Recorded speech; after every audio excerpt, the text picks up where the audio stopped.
Thank you so much, Rue. I love you so much. I have told you this. But you guys have such an amazing community. I am located in Southwest Florida. My name is Karin Dahlstrom. Online, I'm Rune Guidance of the Norse. Please follow me on any of the social media things that say Rune Guidance of the Norse. I'll be there. But you guys really have something special, and not just for the heathen community, for the pagan community in general, for mead lovers. It really is special, and the energy and the hospitality that you guys give. One of the number one, if not the most important thing in our tradition, and this goes for Scandinavian culture as well as heathenry in general, is hospitality. It was and is so sacred, and all of you who I've met, some of the faces I recognize from last year, and even those who I haven't met and met for the first time this year, just you guys exude hospitality, and it's just so impressive. It really is. So anyway, tonight we are going to talk about ancestral veneration. What it is from a Norse perspective, and why is it important, if it is important at all. And I do want to give you guys a time to ask questions, and maybe I can answer some more questions or concerns, or something I said maybe didn't make sense or you didn't even agree with. That's absolutely fine at the end. So I will go ahead and open things up with ancestor veneration. What is it? There's three main points that I kind of want to talk about: ancestor veneration, ancestral worship, and then ancestral connection now. But in general, the word or the terminology veneration would be to esteem someone, to honor them, to show them respect, to venerate. And so just like hospitality in Scandinavian and in heathenry is so important, so is the aspect of ancestral veneration. As a matter of fact, many people who come into Norse paganism, heathenry, or paganism in general are shocked to find out that the worshiping of deities, or the obsession of deities, the gods, the old gods, wasn't as huge of a part of everyday practice for the ancient Scandinavians as maybe it even is now. Sure, certainly it was a important aspect, for sure. But the focus that we really have and place on deities is a little bit skewed. And part of that is us coming from a religious cultural lens, at least us over here in North America, that region.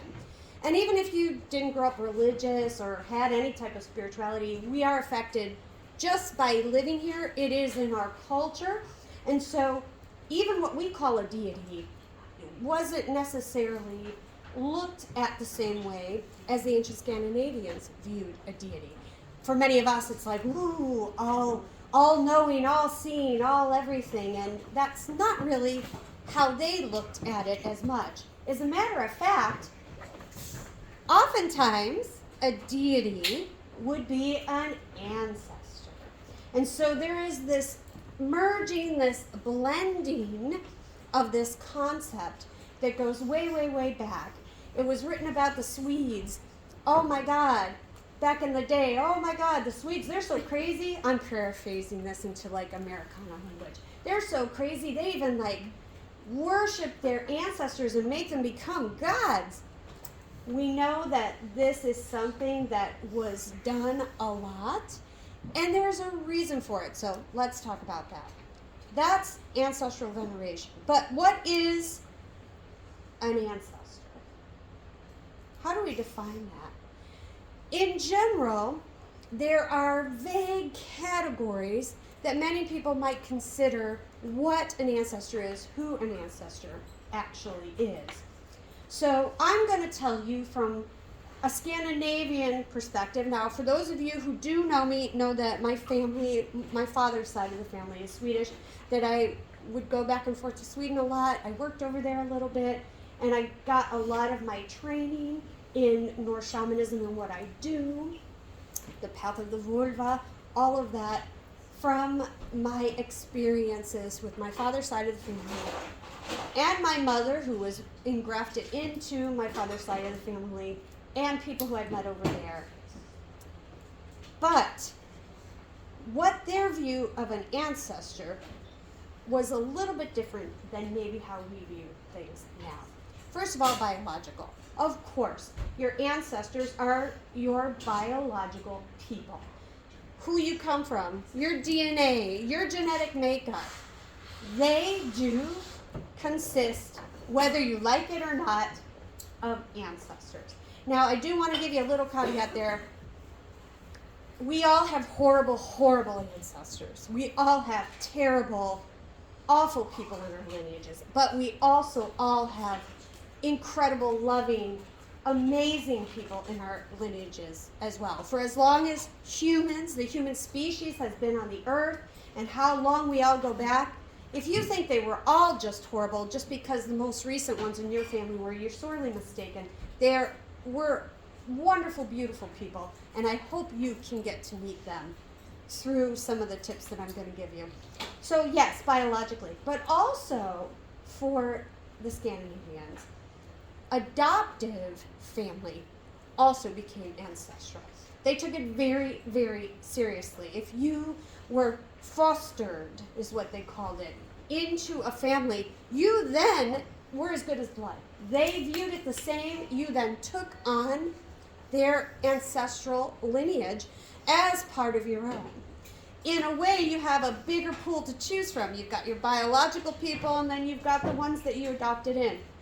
There are some people in contemporary paganism who view lineage ancestors. So, for instance, I was apprenticed and mentored under Johannes Gardluck in the tradition of trolldom. And I am also a trolldom teacher. So, therefore, the lineage of trolldom, they are considered my spiritual ancestors now that I'm initiated into that system of magic and spiritual practice. So people that maybe have really influenced you, maybe there was a neighbor who took you in and was just like a family member to you, or all those variables that we all have as humans, yes, they very much can be considered an ancestor. We also know, from a Norse perspective, that the Filia was ancestral. Now, for those of you who don't know what the Filia is, that's a protective, feminine, guardian type of spirit, often would show itself in the form of an animal. But this was a protective spirit that was inherited generation after generation. So if you were on the Scandinavian peninsula 5,000 years ago, different clans and different tribes would have their ancestrophilia, and you would inherit that and pass that knowledge down to your family, line after line, generation after generation. So the Filia is also ancestral in the Norse tradition. Another thing is the Haminga. The Haminga is what we call your inherited luck, for lack of a better way to describe it. That is also ancestral. That can be passed down. You ever notice some families, it's just a negative thing? Or why are they so lucky all the time? And the thing about Haminga, and maybe sometime I'll do a talk on parts of the Norse soul, because we kind of view that as part of the Norse soul as well. That's something that can be affected and changed. Unlike your biological ancestry, which you are who you are, you can't change the womb that you came out of. It just is the way it is. Haminga, you can. You can actually, by being strong, honorable, hospitable, doing the things that, from a Norse perspective, would be positive, being brave, courageous. You can strengthen this ancestral energy, this Haminga, and therefore pass something better on to those who come after you, who may not just be biological. maybe someone that you mentor, maybe someone that you adopt. So these are all ancestral things. But my favorite one to talk about is something that a lot of people aren't familiar with unless they come from a Scandinavian culture, as I have, and that is the elves. In the Norse tradition, the elves and the Dis, because I'm going to talk about that and combine those together in just a second, are also ancestral beings. So we know the elves dwell in, their special place. Well, but I thought when you die, don't you go where hell is? And hell is the guardian of where you are when you die. Look, I'm going to tell you right now, in Norse spirituality, which is why many of us and many of my colleagues who actually teach this type of stuff, the more they get into it, the boundaries become fuzzier and the less defined they are in their definitions. They're purposefully vague. It's not like a doctrine of a religion where you have, this is what we believe, this is what we do, A, B, C, D. That's not how Norse spirituality was. There's generalized themes, there's generalized concepts and ideas, but the beauty of it is it gives you the freedom to really make it your own, to have it be yours personally. So yes, the elves, they are traditionally our ancestors. And elves, from a Norse perspective, were male. And it kind of filters over even into our pop culture now, where you see like, oh, there's no female gnomes, or there's, Santa's elves are guys, and, we see all that type of energy. But we did have honored ancestral beings, spirit beings, like the elves who were female, and they're the Disr. So the Dis, what that really actually means is honorable lady, and the elves were those who were honorable and died and deserved to be venerated. So in a way, not everybody, I guess, was an elf or the Alfar or part of the Disr. But we do know that those who deserved honor and respect and who were venerated and loved, they would have fallen into that category. So before I elaborate a little bit more about that, because I'm sure you're probably like, wait, what? What did she just say? Let's talk about why we do not venerate our ancestors over here. As a matter of fact, unless you are part of an indigenous community in the Americas or around the world, African indigenous communities, Australia's indigenous peoples, they hung on to the reverence and the veneration of their ancestors. They didn't let it go. They also resisted religion. And there we see the connection. Why many of us, it has been stripped from us, is because of religion. Now, I'm not an anti-religion person, and, religion in the past in my life has played a huge role. We have our own religions in paganism.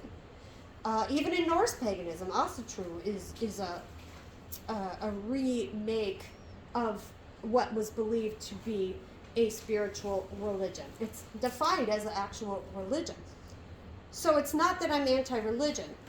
All I'm saying is when Christianity in particular came to the Scandinavian Peninsula, because that was the religion that came here, I'm not trying to pick on that in particular, this was a practice that, even though people still did it quietly, was banned.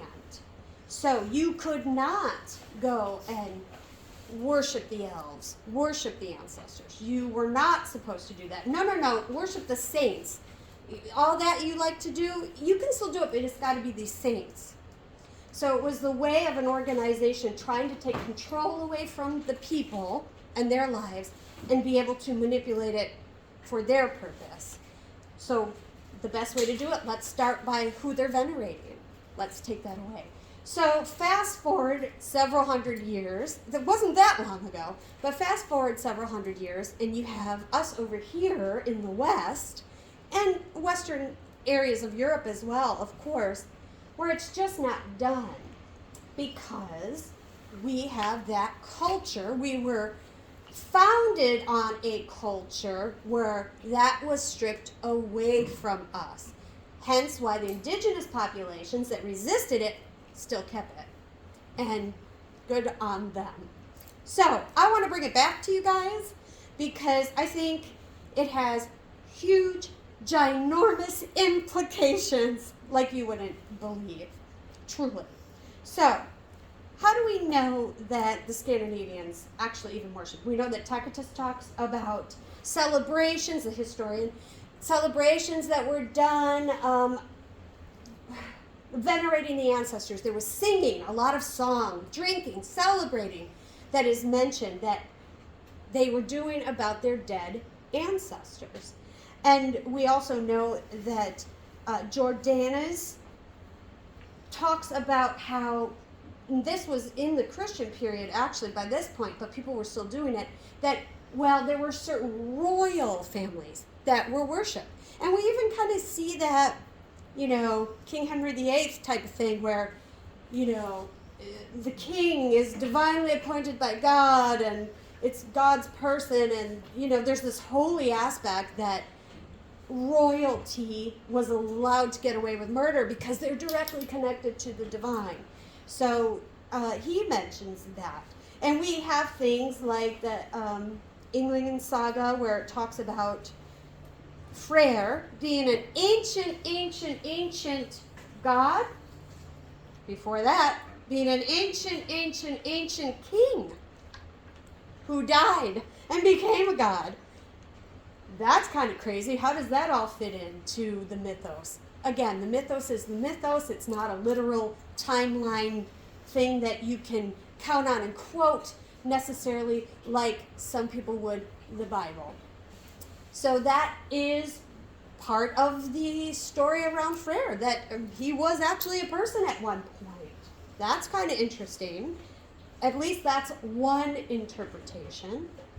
And then we have Olaf Geirstafdalf, and I know I massacred it because if I say it really quick, it's easier, and I was too scared to say it really quick, so I massacred it. But anyway, what it is about was King Olaf, when he was dying, he said, you know, I don't want you to worship me, but I do want to be in a burial mound. The whole aspect of the burial mound is a whole nother thing, which, to let you know, we know who is the Lord of the Elves? Freyr. And where do you have most access to him? One of the ways is on burial mounds of dead ancestors. So again, you see it threading that same thing. But anyway, so this King Olaf had said, you know, I don't want to be worshipped when I go in the burial mound, and he died, and he ended up being worshipped anyway in the burial mound against his wishes. And there's a whole long, in that saga, it's a whole long thing, but that also talks about the perspective of reincarnation through Norse spirituality and the Norse perspective.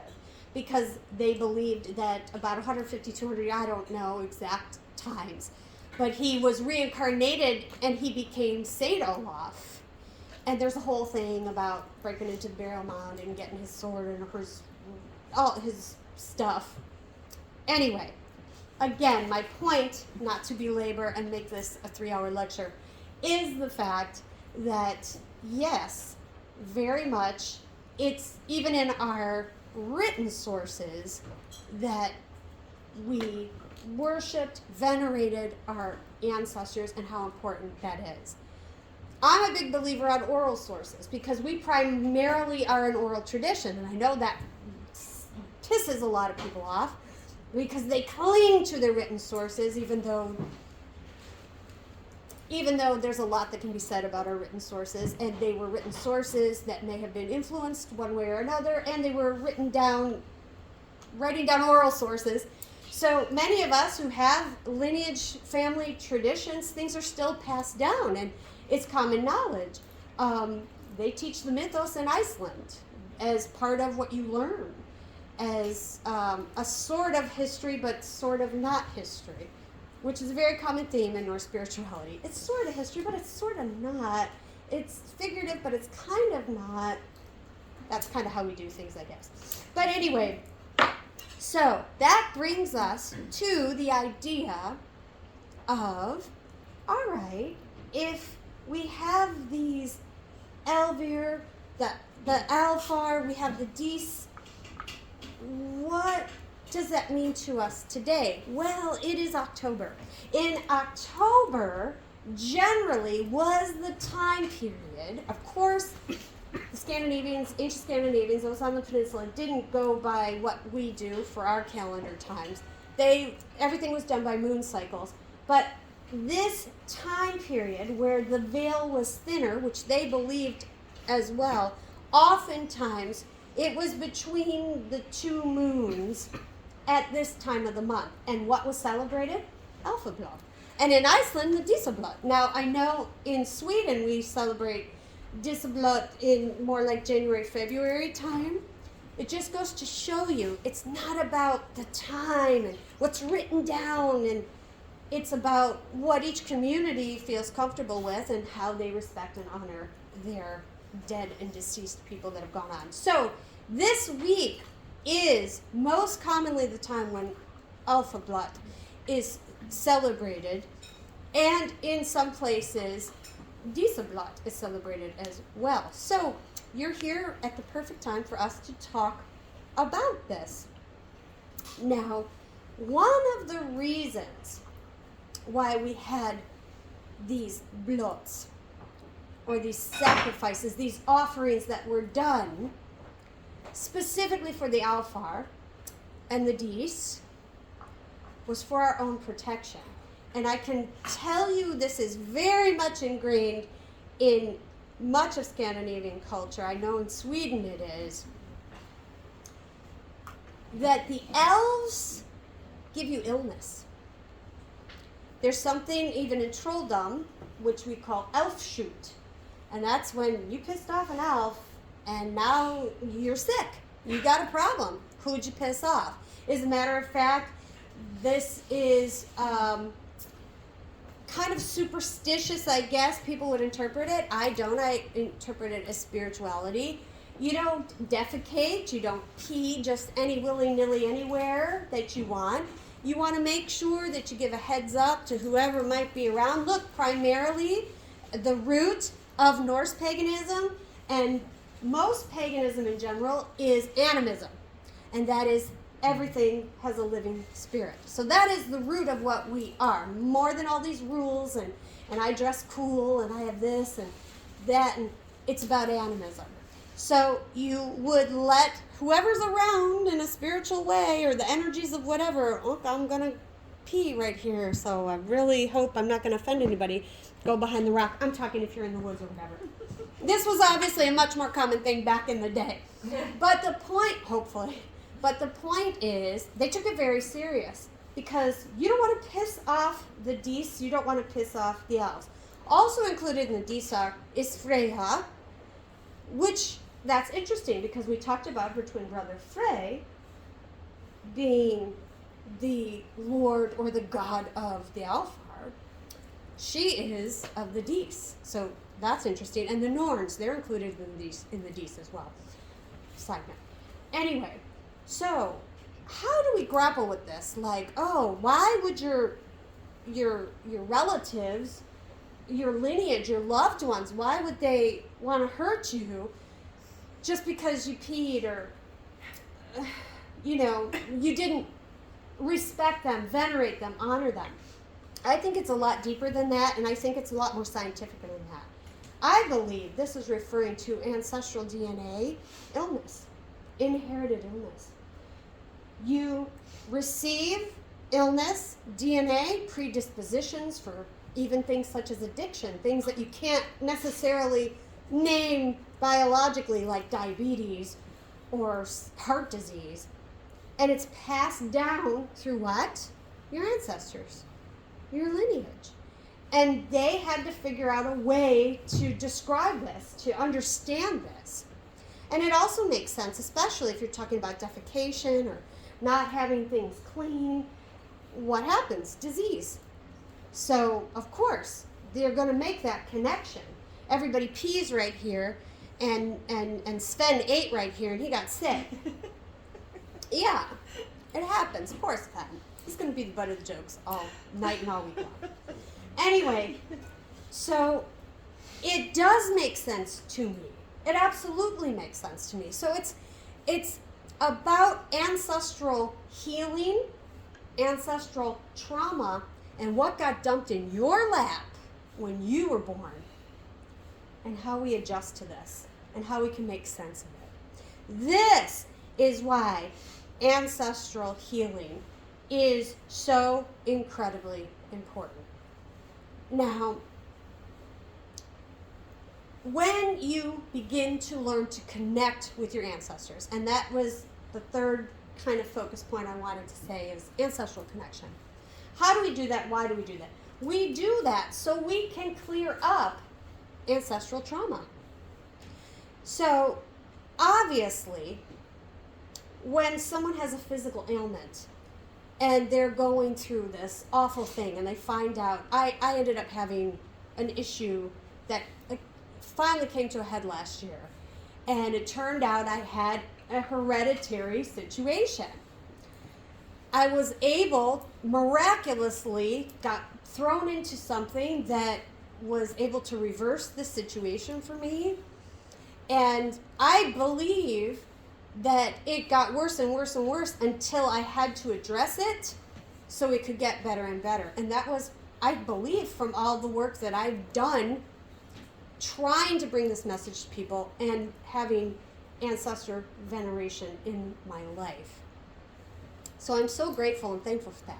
But say you're born and you have, I have friends, very devout friends, to their practice and to honoring their ancestors, who, born with diabetes.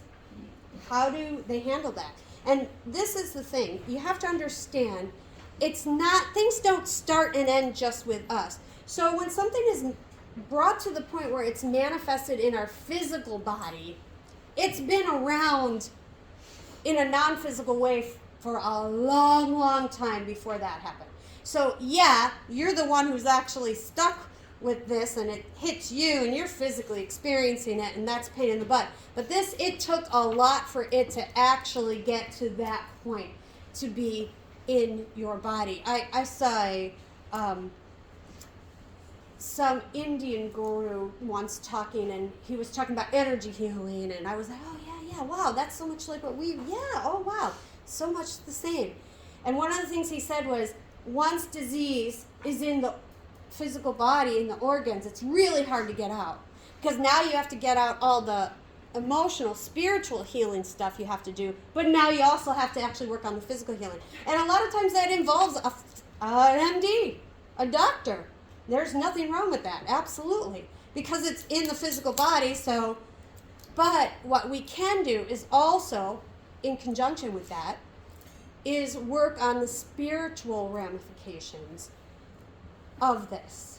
And just like there's unseen things that you inherit, like artistic talent, personality, maybe being calm and loving. Oh, yeah, my mom was that way and my grandma was like that. You can't physically say, oh, that DNA cell is what made that personality trait, or that DNA cell made that person really good at music. They naturally know they just pick up a guitar and they know how to do it. Maybe we'll get to that point. I'm sure there are things in the works where they're trying to find everything to decode in our DNA. But there are these ambiguous, vague types of things that we inherit that you can't necessarily say, I have blue eyes. The AL, whatever it is on that DNA strand made me have blue eyes. It's a lot harder to do with these more ambiguous things. But you inherit them just the same. So just because it can't necessarily be seen in the physical doesn't necessarily mean it's not there. So, one of the ways that you can start on a path of venerating your ancestors and making your life better, emotionally, spiritually, I'm going to say physically sometimes too. I want to just come right out and say physically, but I also want to disclaim and say I'm not trying to say that, this is going to cure all your physical ailments. But it makes sense. You inherit everything from everybody that came before you. I've had people say, well, I don't know my ancestors, so how can I start to venerate them? I have no idea who they are. It doesn't matter. They know who you are. They got you. They know you. All you have to do is look in the mirror. Because when you look in the mirror, those are not your eyes. This is great-grandpa so-and-so's. This nose is, aunt so-and-so's. This voice, the sound of my voice is grandma so-and-so. You are an accumulation of all this physical DNA that, somebody threw up in a box and it came down and we dumped out you. And you're unique and you're special. But you get these parts from everybody else. So look in the mirror. Some of us don't like to do that too much. But if you look in the mirror, you begin to see, I wonder why I have that. Why does my cow look like that? Why did my hair, was I born with fire engine red hair, and then why did it go away when I was 3 months old and turn a different color? You begin to question and see. That's your first introduction into who they are, the biological ones. Another way that we can start to connect more is find out about them. And that can be really, really hard. Do you have old photographs? Do you have anybody in your family that you can ask a question about? Maybe you don't. It does happen. That's how disconnected we are. That's partly why the families are so disconnected, is because it was stripped away from us to not be able to have to remember and honor and venerate our ancestors. Then who cares about the ones that are living with you and around you? It's the beginning of the end of that disintegration. So asking questions, finding out, telling their stories, gleaning this information. A lot of people avoid it because it's painful. For a lot of us, it's very, very painful. Especially when abuse is involved, when addiction is involved. But you don't have to know about everything all at once. Start small and kind of like a gateway. Enter your way in. That's a great place to start. And another thing you can do is have an ancestor altar. What about a sacred space? It doesn't have to be it can be a 12 by 12 little thing like this. You light a candle. I don't know who they are, but I know they existed before me. And wherever they are, I'm at least thankful that I'm alive.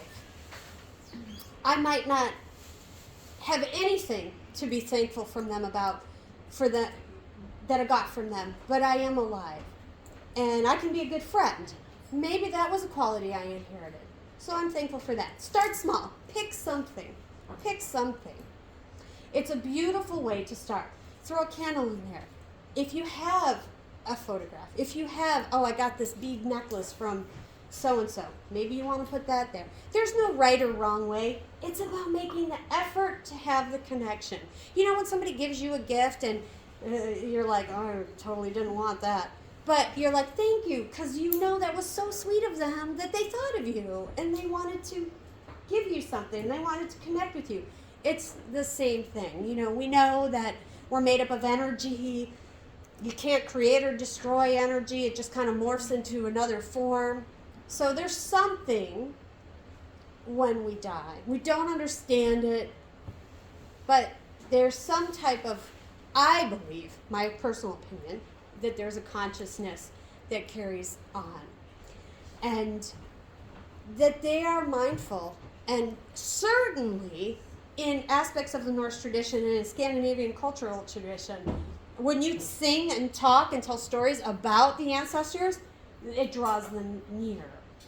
Just like people believe that about deities. Oh, if I work with this rune, Odin's going to come. Or if I burn this incense, this god, this deity. We're so quick to believe about them. What about us, humanity, that have been here for thousands and thousands and thousands and thousands of years on the earth. Modern humans have been here a long time. So, you start this path of kind of connecting with them. How do you hear them from them? How do you hear back from them?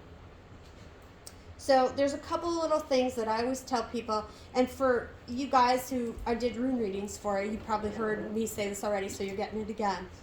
But your gut feeling is the first thing, your inner voice. Remember, you contain their cells. You have their ancestral memories. You might not have access to it all, you might not remember it all, but you're made up of their stuff. So having that, understanding that inner voice that you're sensing, something told me not to turn left, something told me. Yes, it's your experiences and your intuition, but it's also their voices. So understand that is a way to hear from them. Another thing is thoughts. Random thoughts will come into our mind. You'll be driving down the road and all of a sudden you're thinking about grandma's cookies that you baked with her. Why am I thinking about, where did that thought come from? I was with somebody tonight, not to get into details, but we were talking in the reading and all of a sudden they said, oh my gosh, I just thought of something I hadn't thought of in so long, XYZ. I was like, oh my God, and then we both got chills because we knew that was an ancestor sharing something. So they will do that. Also dreams. Dream work is a huge, huge way ancestors will speak to you.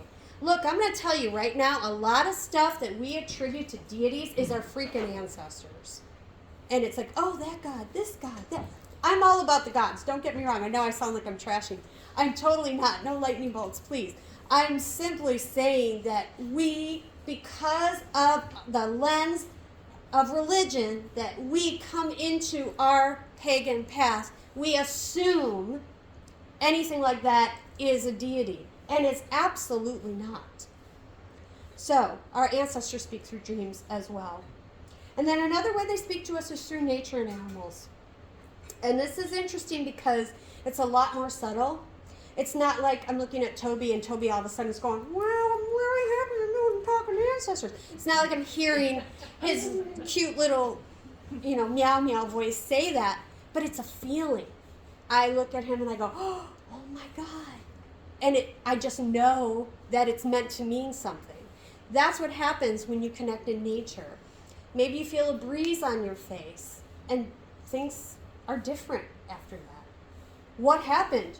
Did the wind do something? No, you can't explain it. We can't necessarily label everything. It just is. So that is another thing that our modern technology has taken from us, is that connecting with nature. That also isolates us away from our ancestral people as well. Especially because many of them get biodegraded down into the earth. So how much more are they connected to all the psyllium and roots and things? And we've removed ourselves from that so much. So those are ways that you can begin to hear from them. So I want to encourage you, try a sacred space, try looking into your ancestors, and if you got some real trashy ones and everyone is horrible and terrible in your more close experience generationally, go jump over them. You can get to them later. You can work that out later. Ask to connect with someone from 500 years ago, 1,000 years ago. They're going to show themselves to you because they don't want to be forgotten. And you are their best interest. You are what is remaining of them. So that's why you get left with ancestral trauma, because you're the last one and it didn't obviously get worked or cleared or figured out by the one before you. Maybe a lot of it did, but not everything, and you get slammed with it. That's okay. So I want to encourage you to do that, and I think you will totally feel and experience a more fulfilling life. You have people that love you on the other side. Just because you don't know who they are does not mean they don't exist. They are there. They are there. Give them a chance. Try to get to know them. Try to connect with them. You will notice a difference. If I come back next year, which I hope Rue can invite me back, I will love that. I was here last year. I would love for you all to tell me stories. Hey, you know what? I tried that. And this happened, and this happened, and this happened. That would just make my day. So hopefully we'll have that opportunity. So good luck. And I want to take time to answer a couple questions before we wrap. There's so much I could have said. It's so hard to pare down, especially me with ADD. I'm like, I'm going to go here and start talking about that. So it's hard to say, gee, what's the most important thing? But that's the takeaway I really want to leave you with. So does anybody have any questions? And even if you disagree or you have a different opinion, maybe something has been revealed to you that you're like, I really feel this. It's a safe space for you to share. Do it. No questions? I never have no questions. Right. Make one up, Rue. So I got one. Okay. You mentioned that the Dees and the Elves were honored ancestors, specifically ancestors that were honored. Is the idea then that more modern ancestors are such as us join what is considered an elf and a Dees as we die? Okay, from their perspective, you would want to live your life in a way that you get included in that group. Okay. Not automatic from their perspective, but you would want to, this is another thing that would inspire you. So many people, especially when you're new and like Norse, we'll take Norse paganism, for example, because that's what I'm most familiar with. It's all about Valhalla, and I want to do it, and I'm going to go there, and blah, blah, blah, blah. And then it's like, when they realize, oh no, that's only for this, or that was only about that, then they're like, well, what the heck happens to me then? You are joined, hopefully, with this beautiful, think about Alfenheim, how that's supposed to be, how it's described. There's even somewhere I saw, and I don't know if this is actually accurately in the sources, because I don't know it off the top of my head, so I could be wrong, but that might even be the base for the Bifrost Bridge, that it comes out of there, or that's part of it. And that, again, to me, it all represents DNA. Like, it all makes sense. I understand it has a spiritual implication as well, but that just really makes sense. And I was just about to go off on a tangent, so yes, to answer your question, you'd want to live your life in a way that people want to sing about you and tell stories about you and say what a great grandpa you were, etc., or what a wonderful mentor you were, what a great friend, etc. So yeah, that was a great question. Also because I had the answer. So, Karin, when I heard you speak about ancestors 2 years ago at Cauldron Fest, you explained to the group that your ancestors are not just your ancestors, but can also come from your spouse. And right? Do you want to go? Yeah. So I talked, and I skipped over that. Thank you so much. Yeah. So, what Rue's referring to, and this falls into the category of contractual. So we talked about biological ancestors, and I was listing all the different types of ancestors. There's contractual adoptive ancestors as well. That would be you adopt a child, raise them as your own. Contractual. Many times, people exchanged children for purposes of creating peace, purposes of training, and this was done in a contractual way. You're going to raise my child, I'm going to raise your child, to a certain age. This was done even up, I don't know if it was done through the Middle Ages, but this was done in the Middle Ages too. What about the contract of marriage? Absolutely. Whether it's on a piece of paper or not, doesn't matter. The idea that you are uniting contractually. Now you've got the spouse's ancestors. What about your baby's daddy? You have a baby and that child's parent. Well, now you've got to, maybe the person's not in your life. They got all those ancestors over there. You got to figure that out. Find a way to somehow enrich that young life. find a way to somehow find out about your spouse, your committed partner's people, because it is this overmeshing. They took that type of stuff very seriously. We don't necessarily, but they do. They did. So yeah, you're exactly right. Now, in Hindu families, and it's even still done now, the daughter moves in with the husband's family. And she's considered their daughter now. That's your daughter. And they were much stricter about it in the past, where it's almost like many times she never saw her biological family anymore because you're traveling distance and this and that. This is now your family. So she now is enveloped into that ancestral lineage. Yeah. I hope that made sense. So let me ask you guys a question. Better get it right now. Is this what you thought I was going to say or talk about? Or were you expecting, gee, I didn't know what to expect, or I wondered what do you talk about ancestors? Did you learn anything different? Or at least be given a different perspective? Okay. I see a couple yeses, that makes me happy. If I may. Yeah, absolutely. So I'm asking this out of pure ignorance. So, No problem. So I know in modern paganism, there's more subjectivity to your rituals and practices to try to create a more unifying cohesion between the different, I hate using the word sects, but sects of paganism. Yes. Was there more rigidity back in maybe the Norse era on specific veneration techniques based off like the regions? Well, I can tell you what I do know, and hopefully it will sort of answer. I know that geographically it was very, very different from place to place to place. For instance, my cultural association is Sweden. And you will not find hardly anything named after Odin in Sweden. Everything's about Freya, Thor. Those were their people. Odin was some war god that caused a bunch of hype, and then the southern German tribes, because you know how they are, came up and made us have to follow him.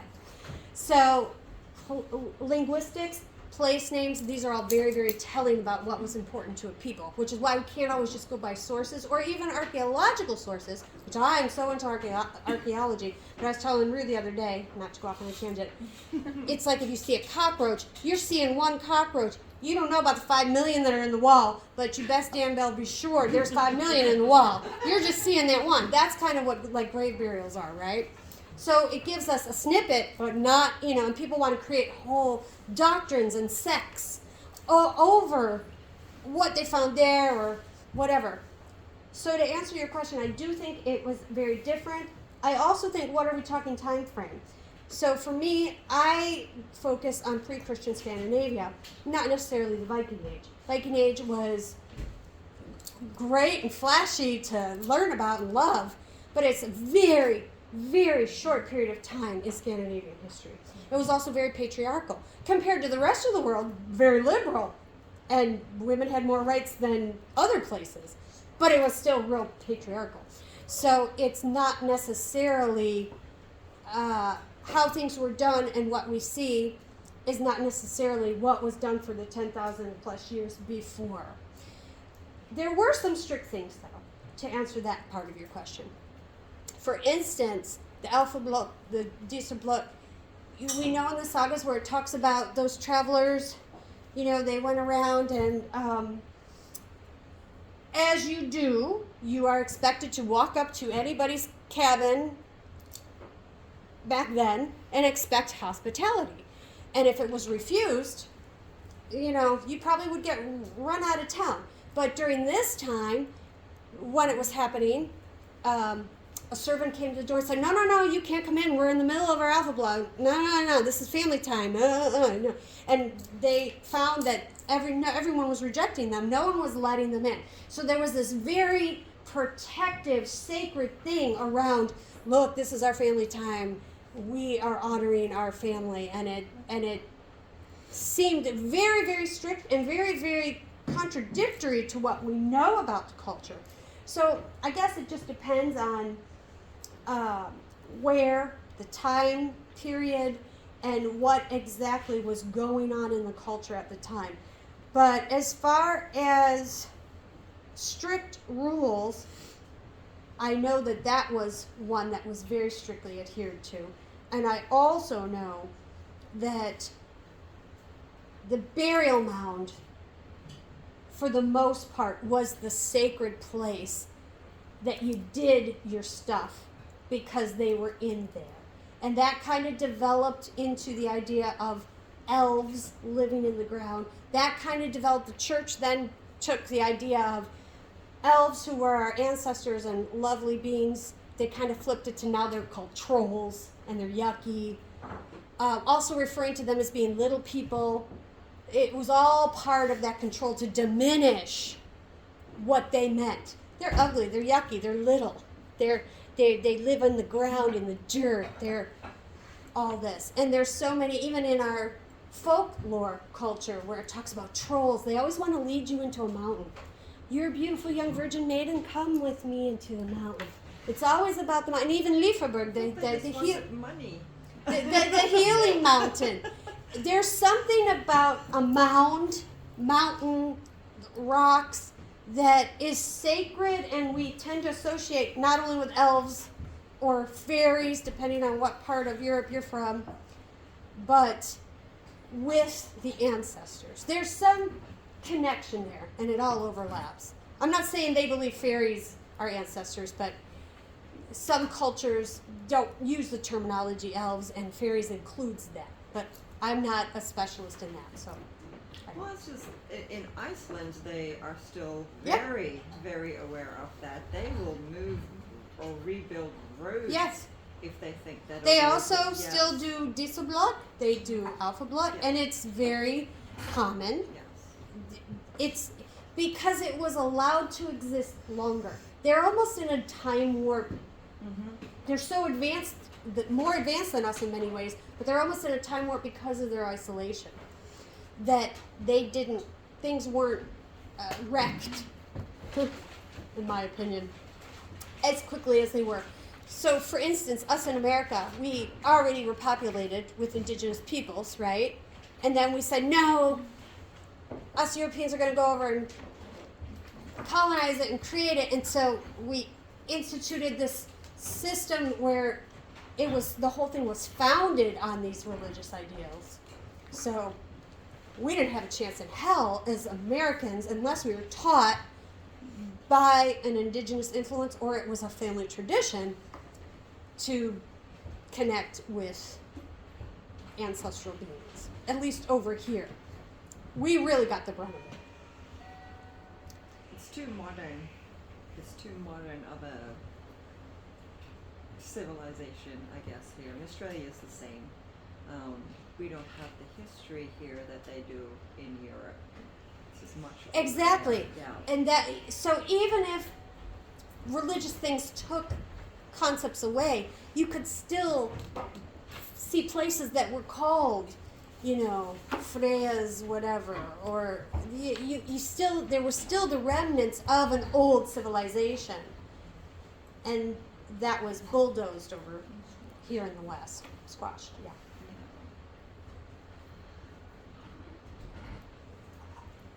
So I hope you guys go home and try some of these things. And I hope I see you next time. Or hit me up on social media and tell me, hey, I did this, blah, blah, blah. And it's made a difference. You might get more direction and clarity that you never knew you could have. And heal old crap that you don't need in your life anymore. I'm not just talking like this. I mean the emotional stuff, which is far more devastating and has implications so much deeper.